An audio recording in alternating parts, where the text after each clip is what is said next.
أشهد أن لا إله إلا الله.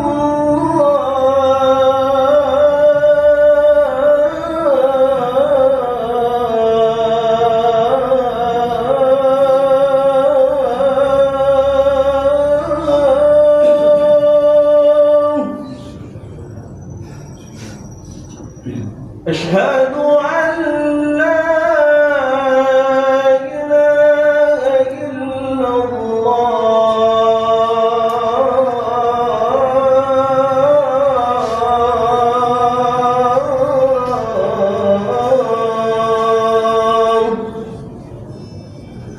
أشهد أن محمد رسول الله.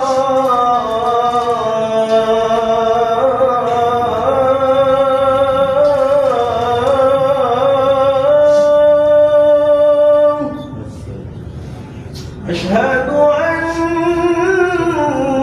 محمد رسول الله.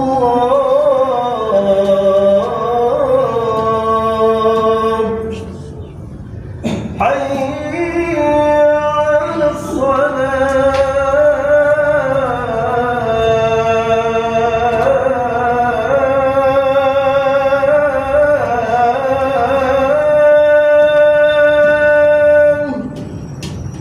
حي على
إن الحمد لله نحمده ونستعينه ونستغفره ونعوذ بالله من شرور أنفسنا وسيئات أعمالنا. من يهده الله فلا مضل له ومن يضلله فلا هادي له. وأشهد أن لا إله إلا الله وحده لا شريك له وأشهد أن محمدا عبده ورسوله. اللهم صل وسلم وبارك على سيدنا رسول الله محمد بن عبد الله وعلى آله وصحبه ومن تبع هداه أما بعد. يا أيها الذين آمنوا اتقوا الله حق تقاته ولا تموتن إلا وأنتم مسلمون. معاشر الحاضرين sidang Jumat rahimakumullah. Bagaimana biasa, marilah kita bersama-sama meningkatkan kadar ketakwaan kita kepada Allah Subhanahu wa Ta'ala dengan selalu menjalankan perintah-perintahnya dan menghindari dari segala larangan-larangan. Masyaallah hadirin rahimakumullah, pada bulan ini kita sudah memasuki bulan Rabiul Awal atau bulan Maulud, bulan di mana kaum muslimin di seluruh dunia mereka merayakan kehadiran dan kelahiran Nabi kita Muhammad SAW dengan berbagai macam cara. Patutlah mereka itu bergembira karena pada bulan Rabiul Awal itulah Nabi kita Muhammad SAW itu dilahirkan. Bagaimana kata dalam firman Allah Subhanahu wa taala, ya ayyuhan nas qad ja'akum maw'izatun min rabbikum wa shifaa'un lima fis sudur wa hudan wa rahmatun lil mu'minin qul bi fadlillahi wa bi rahmatihi fa bidzalika falyafrahu huwa khairun mimma yajma'un. Katakanlah wahai Rasul, telah datang kepadamu satu kitab yang berisi tentang mau'izah, satu kitab yang memberikan pencerahan kepada kita sekalian, satu kitab suci yang berisi bagaimana cara mengobati hati yang sakit. Oleh karena itu,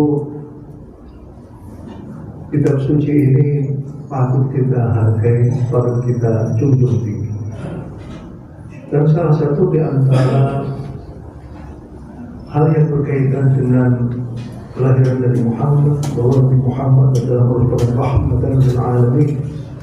Qul bi fadlillahi wa bi rahmatihi fa bidzalika falyafrahu. Katakanlah, dengan adanya rahmat Allah Subhanahu wa taala, maka hendaklah kita itu bergembira. Bagaimana tidak bergembira, karena Nabi Muhammad adalah merupakan Nabi yang terbaik, Nabi yang mempunyai posisi yang tinggi di sisi Allah Subhanahu wa taala. Satu-satunya Nabi yang diajak oleh Allah dan diundang oleh Allah untuk menuju kebahagiaan Allah di atas langit tujuh sana.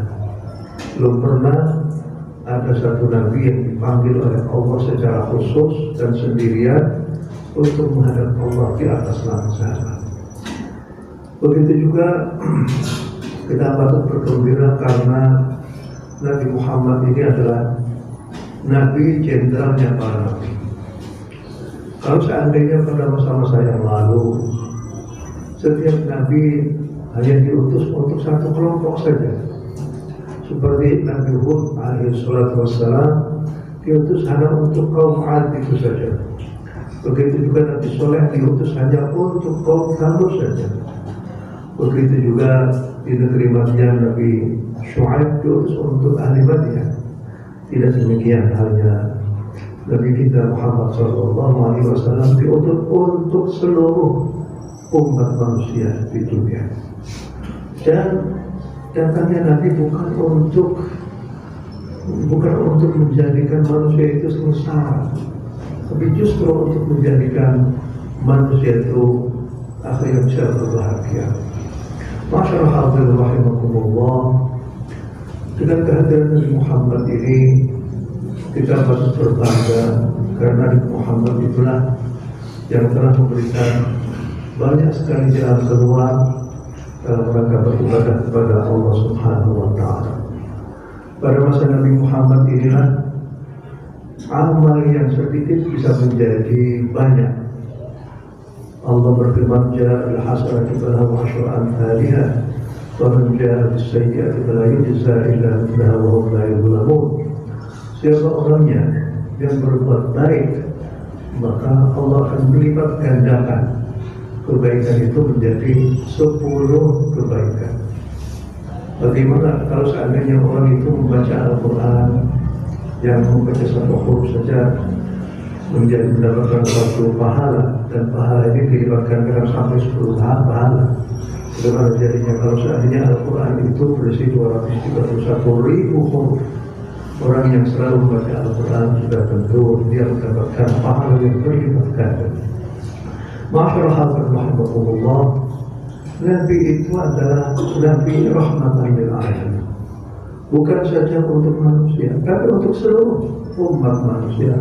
Bahkan bukan saja kepada manusia, tapi juga kepada binatang.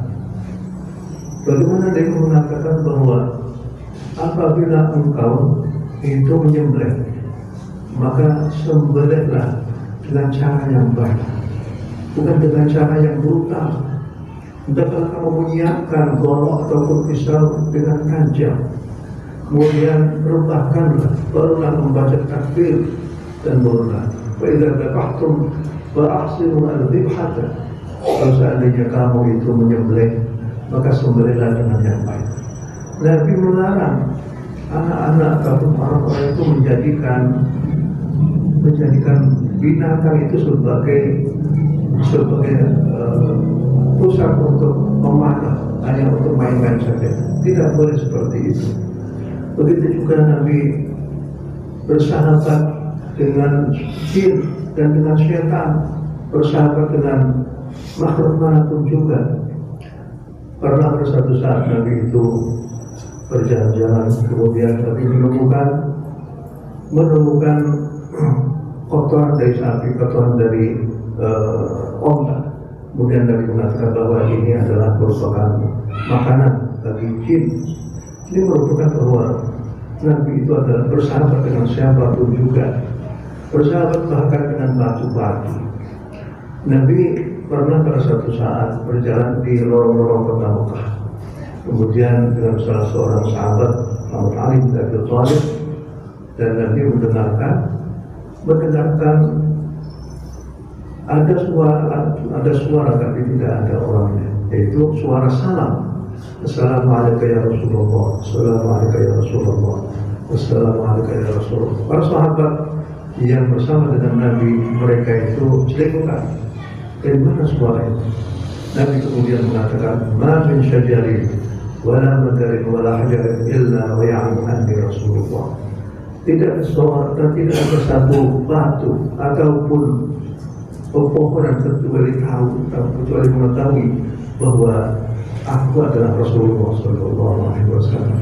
Apalagi di dalam menjaga kehormatan manusia. Manusia adalah merupakan makhluk yang sangat terhormat. Maka oleh karena itu kehormatan manusia harus dihargai. Darah manusia harus dihargai. Harta manusia harus dihargai. Keluarga manusia harus dihargai. Oleh karena itu Nabi pernah mengatakan, Inna dima'akum wa amwalakum wa a'radakum alaikum haram ka hurmati yawmikum hadha fi syahrikum hadha fi baladikum hadha. Bahwa darahmu itu semuanya dijaga oleh Allah Subhanahu wa Ta'ala. Begitu juga harta benda akan dijaga oleh kehormatannya oleh Allah Subhanahu wa Ta'ala. Begitu juga kehormatan. Oleh karena itu orang tidak boleh membuli sama orang lain dalam rangka untuk menjadikan orang itu susah. Begitu juga kalau seorang itu mengambil harta orang lain tanpa sah, tanpa sesuatu yang sah, maka kata Nabi itu akan menjadi petaka bagi seseorang di alam akhirat nanti. Begitu juga kehormatannya. Kehormatan tidak boleh dilanggar begitu saja. Makanya Nabi melalui ayat suci Al-Quran juga tidak boleh orang itu mendakwa orang lain dengan dakwaan yang tidak benar. Begitu juga orang itu merasai orang lain dengan perasaan yang tidak benar. Nabi pernah mengatakan, Adadrunan manusia fikum, apakah kamu mengetahui orang yang pahit di antara kamu? Para sahabat mengatakan bahwa orang yang pahit di antara kami adalah orang yang dasar, yang tidak punya uang sama sekali.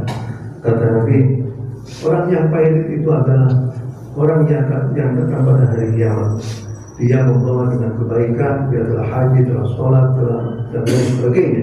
Kemudian dia mengurangi pahalanya itu karena dia membunuh orang lain, ataupun memukul orang lain, ataupun mengambil harta orang lain. Maka orang itu akan dikurangi pahalanya. Kalau seandainya pahalanya sudah habis, maka dosa-dosa orang yang dia zalim akan ditimbulkan kepada orang itu. Ini adalah merupakan salah satu daripada keistimewaan daripada Nabi kita Muhammad Sallallahu Alaihi Wasallam. Begitu juga salah satu daripada keistimewaan Nabi itu adalah bahwa Nabi Muhammad Sallallahu Alaihi Wasallam adalah orang yang bisa dikatakan orang yang paling menderita di dunia ini. Bisa juga Nabi Muhammad adalah orang yang paling berbahagia di dunia ini. Bagaimana kita katakan bahwa Nabi Muhammad adalah orang yang paling menderita di dunia ini? Karena pada waktu kecil sebelumnya Nabi Muhammad itu dilahirkan, ayahnya sudah meninggal. Begitu juga Nabi setelahnya umur 6 tahun, maka ibunya meninggal. Kemudian setelahnya itu Abdul Muttalib juga akhirnya meninggal. Akhirnya Nabi Muhammad diasuh oleh Abu Thalib, pamannya sendiri. Dan pada akhirnya pamannya itu juga meninggal. Begitu juga istrinya yang dicintainya juga meninggal pula. Maka Nabi harus sendirian. Setelahnya Nabi berdakwah kepada Allah, tidak ada lagi yang bisa membiarkan dirinya sendiri berdua. Nabi juga sebagai seorang yang sangat berbahagia. Karena bagaimana juga? Karena Nabi Muhammad itu adalah yang diberikan maqam syafa'ah. Maqam syafa'ah, syafa'ah al-kubra nanti pada hari kiamat sekali. Pada waktu hari kiamat di mana semua orang seluruh dunia itu mereka bersusah, mereka mendatangi Nabi Adam untuk meminta syafaat. Nabi Adam, aku tidak bisa, akulah yang menyebabkan kamu itu akhirnya turun ke bumi, dan kamu akhirnya bersusah payah hidup di bumi ini. Datang kepada Nabi Nuh. Nabi Nuh itu juga tidak bisa. Nabi Nuh diutus oleh Allah sampai 940 tahun. Nabi yang beriman kepadanya hanya 80 orang saja.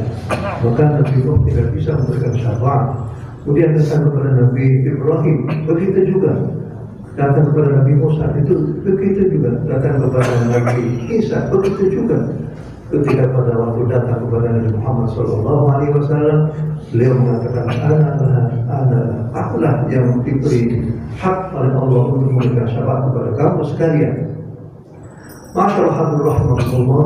Oleh karena itulah kita harus bersyukur kepada Allah Subhanahu wa taala, karena kita ini adalah umat satu-satunya umat yang mendapatkan anugerah dari Allah berupa diutusnya Nabi Muhammad, jenderalnya para nabi yang paling hebat, nabi yang dilulukan kedatangannya oleh orang-orang yang datang setelahnya Nabi Isa alaihissalam.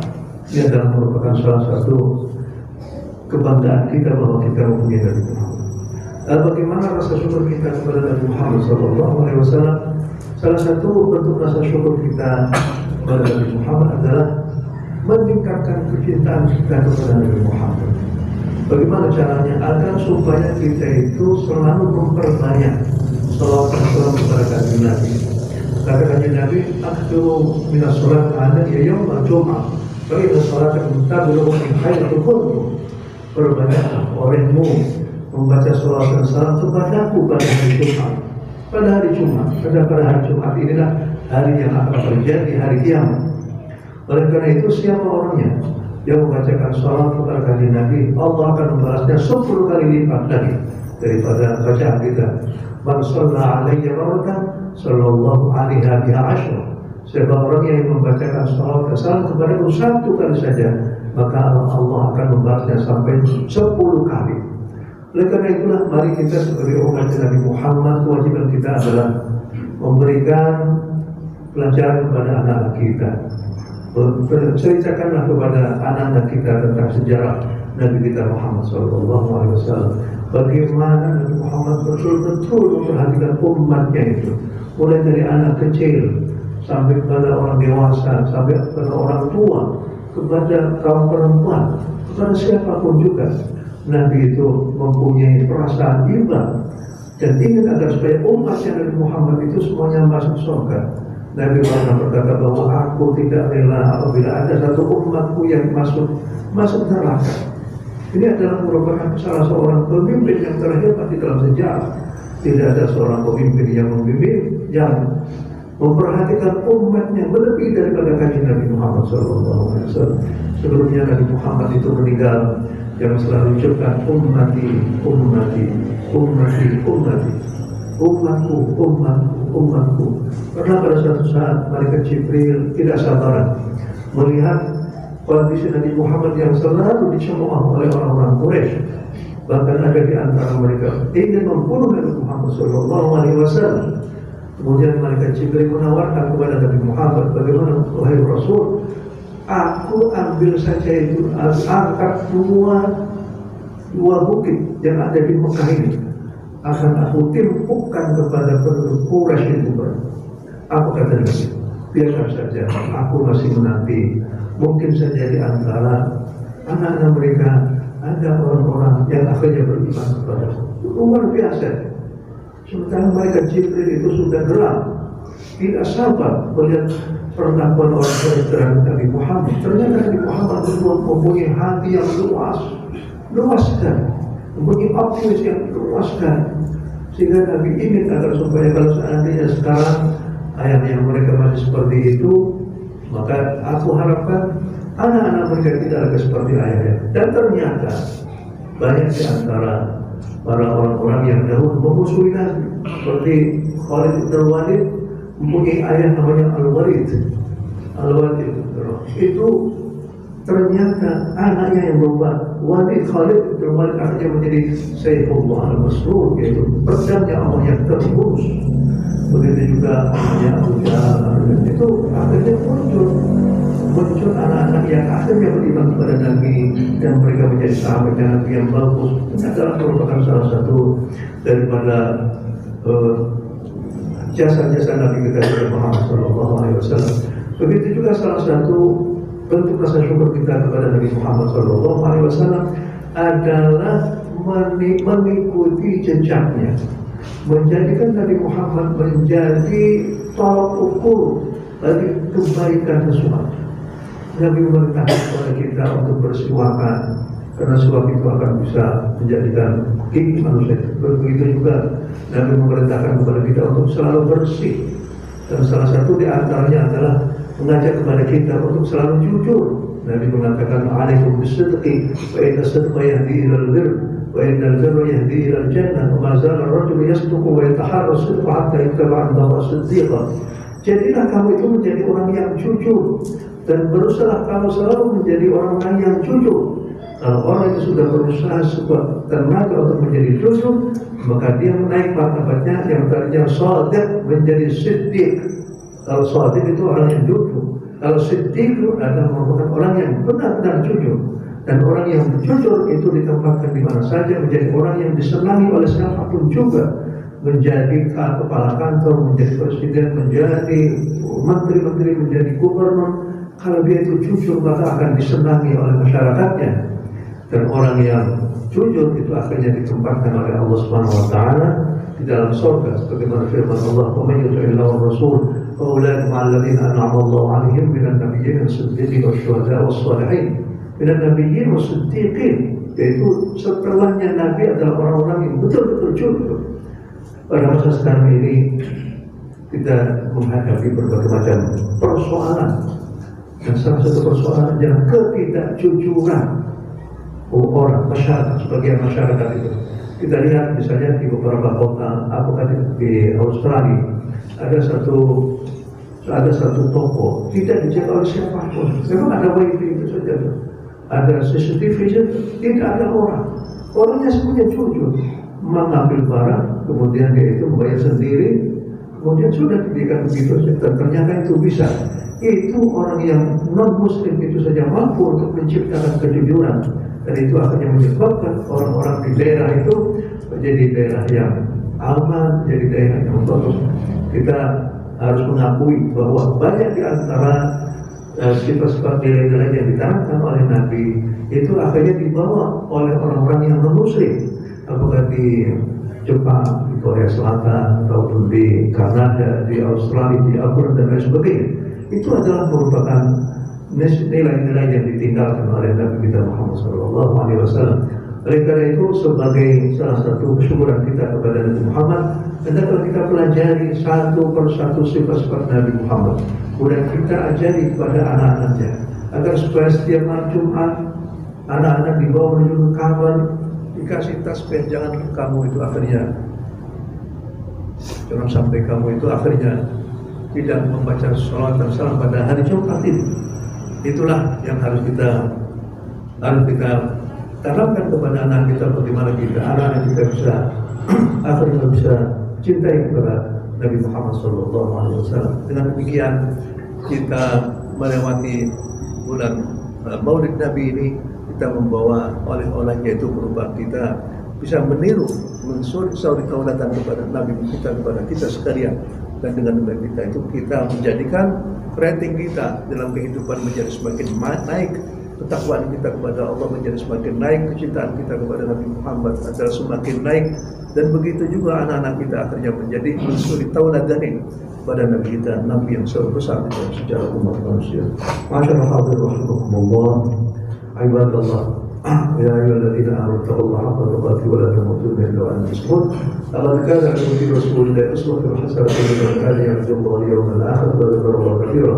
محمد رسول الله والذين معه أشداء على الكفار رحماء بينهم تراهم ركعا سجدا يبتغون فضلا من الله ورضوانا سيماهم في وجوههم من أثر السجود ذلك مثل في التوراة. عشر أفضل أقول قول هذا وأستغفر الله ولكم ولسائر المسلمين ومن تسلم كلكم فاستغفروه إنه غفور رحيم.